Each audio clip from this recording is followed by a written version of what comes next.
I wanted to share with all of you our experience in computerization of one of the premier institutes of India, and that is All India Institute of Medical Sciences. And in All India Institute of Medical Sciences, we have around 8 centers, of which the latest center was the trauma center, which came up around 6 years back. I'll just open the presentation. So, when we started this center, and Dr. Mishra, who is currently the director of AIIMS, he was the chief of trauma center at that time, and he had a discussion with me and a few other, and they said that now that we are having a new center, we should not have the same problems as we are having in all other centers in AIIMS, which is the legacy problem which we have, and we should try and have something which actually makes us feel proud of whatever we are doing, using obviously the information communication technologies which currently we have, which we didn't have 20 years back. So with these aims, we thought of making something good out of it, and always the thoughts are always good, but in practice whether it turns out as we expected is always a question. And this was a newspaper report around a year back, and this was the headlines, in Times of India, saying that the public sector hospitals themselves were on life support. And it's a fact. All over India, if you look at the state of public sector, why people would first want to go to a private hospital despite not having any money is simply because the government hospitals are not living up to the expectations. And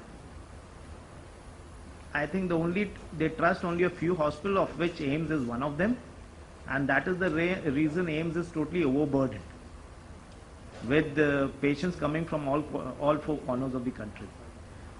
And that is why when we started this project, we thought that we should have something which can be replicated all across India.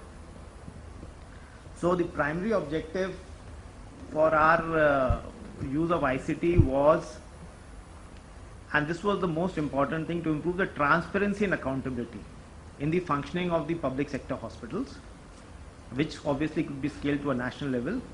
The other objectives were to improve the patient satisfaction in two key areas, which were the emergency department, the casualty as we still call it, and the OPD or the clinics, because these are the faces of the hospital everywhere.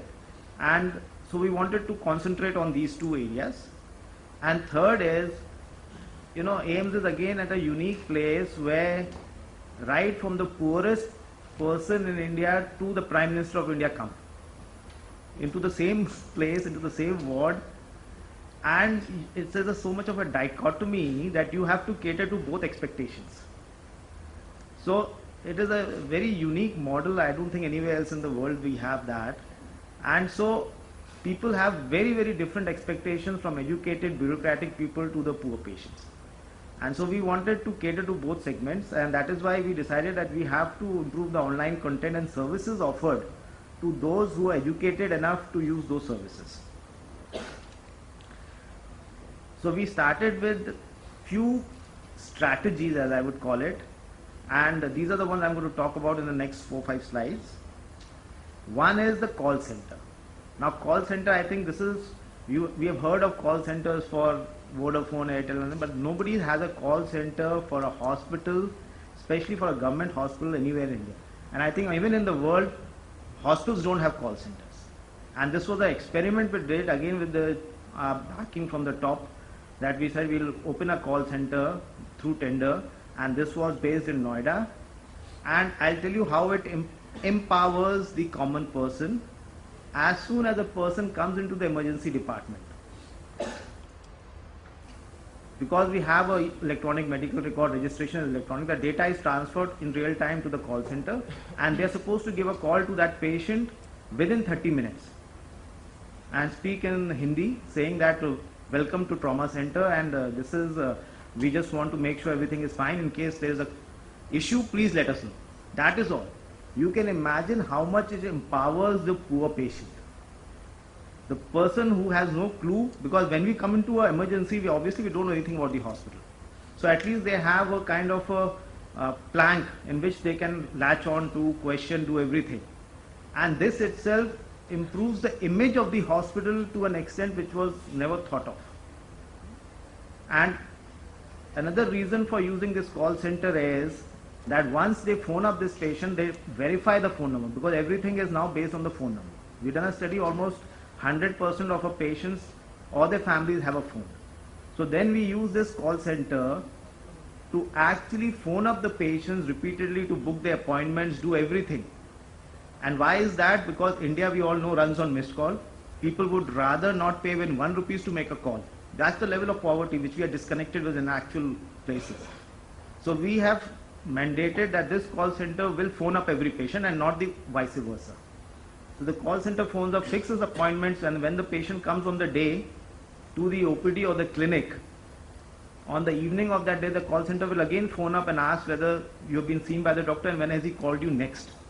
So they will again fix up an appointment, making it a perpetual system and acting as a human middleware, because technology for all these illiterate patients has no meaning unless it's used in an effective way. So this call center acts as a bridge between illiterate patients and whatever EMR and HIS and whatever you might call is there in the system. The second thing we did was that we put on the web a lot of things like the waiting times. When you come into the hospital, how long does it take to get a CT scan, X-ray done, seen by a doctor? And I think again this is the only hospital in the world which is showing this in real time on a public website. And more than that, all the data in terms of what is the complication rate, what is the mortality rate for each disease process, for each department is displayed again on a public website, which nobody does. Because unless you do that, you can never have a ballpark figure or benchmarking vis-a-vis other hospitals.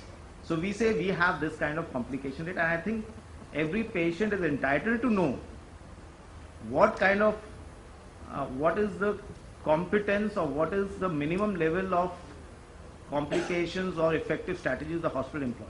And nobody does it in the world. So if nobody does it, it doesn't mean that we also don't do it. So that is why we decided, and there was a lot of resistance, but because again of our backing from the top, we managed to push this, and we have this data which anybody can look at and compare and say why you have this so high, or is it really good or not. Third is that because it's a trauma center, most of the patients who come in are medical legal cases, and so instead of saying, oh, it's a bad thing, we said, why don't we leverage it? So the medical legal form, which was a handwritten form, we made it into a electric form, which is very simple. But more than that, every field, the data we captured, and at the back end we analyzed the data so that we could use it for other purposes. And this itself was well appreciated by the judiciary and the police both, because they now had a tamper-proof document which could be verified at any level. The second thing is, like, you have a lot of vendors coming to you trying to sell you products in any hospital. So we had this kiosk vendors coming in and selling us these kiosks which were on DGC rate contract, that we can have it like airlines, display system. I told them, look, most of our patients are illiterate, they don't even know how to read Hindi or English. What are they going to do with kiosks? But then we flipped that idea. We said we'll not use it for the patients, but we'll use it for the doctors and nurses. And the same EMR and HIS which is there, PACS, everything, that can be accessed on these kiosks in all public areas, so that they are vandal resistant, and we have them kept in all the areas where that doctors can look at the patient's CT scan, X-rays, whatever, enter the notes. And this is now, it's a big success at least in trauma center. The other thing is, again, Dr. Mishra, Chief, he said that, Deepak, why don't you design a system similar to airline system where all the patient's data is visible on a dashboard, and so that like a plane's coming in, we know which patient is there, what is he waiting for, what is the next step, how critical it is. And so we had this dashboard plan, and it's taking data again from the medical legal form and from the registration form. So all the data is automatically populating this display system, and in real time almost. So that for every patient, in the emergency department you have all the details coming out, and this has serves two purposes. One is that it tells the doctors and nurses in that area that what is that patient waiting for without going to the patient, because there might be 50-60 patients at any given time lying in the emergency, you don't know anything about it. The second thing is, although relatives and patient we assume are illiterate, they can ask the doctor and nurse what is, because that's the only question they ask, what is the next step for my patient. So anybody can look at the dashboard and tell them that this is the next step, you are waiting for this. Instead of saying, because everybody is busy, they say don't ask me, I don't know anything. You go and ask your concerned doctor. Now it completely changes the scenario, because you just have to look at the dashboard and tell them what's going on. So I think one of the main reasons for our success was, firstly, we never asked for manpower. Any project you do in the government sector or even in the private, first thing we make a budget for manpower. So we said we are going to use existing manpower, and we trained our existing a few nurses and data from the existing manpower to act as a bridge. So we call them nursing informatics specialists, and they are the ones who really made this whole program a success. And obviously we use most of the software we found which was open source, which we all know, but requires a lot more effort than proprietary software to implement. And as I told you, we use the patient display system, we use the call center with a very high visibility, so that everybody in the system, the patients, the doctors, the nurses, they're aware of something going on. Otherwise what happens, you use so much stuff, but it's not visible to the end users, and they think that nothing is going on. So I think that's my perception, that Trauma Center is the most well maintained and one of the cleanest public sector hospitals in India. I think all of us should visit there to just see it. It's a very patient centric hospital, and obviously, as I told you, it's lot of IT enablement is there. We have replicated it to the whole of AIIMS now, which is more than 3,000 beds just over 1 year. So it's fully replicable, and we already had a meeting with all the 6 directors, you can see them here, of the new AIIMS, and they've signed a MOU that they would also like to do the same thing with their AIIMS. Although their buildings are there, they have not come up, the hospitals have still not started functioning fully. So obviously we cannot do a lot of things there, but as soon as they function, they will start that. And we have received a lot of awards in there. So thank you, that was my brief presentation on that.